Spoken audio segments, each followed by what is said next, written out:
ملي كنهضروا على الزليج الفاسي، يعني راه هو الزليج الاندلسي. جاو الاندلس لشمال افريقيا وجاو للمغرب.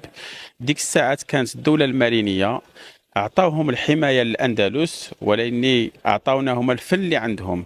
الفن ترعرع في عهد السلطان الملك الراحل الحسن الثاني، وازدهر في عهد الملك ديالنا محمد السادس. الحمد لله الزليج الفاسي وصل للعالم، وصل بفضل التكنولوجيا، وصل كما كنقولوا من هونغ كونغ للميريكان، من ايست تو ويست، من الغرب للشرق.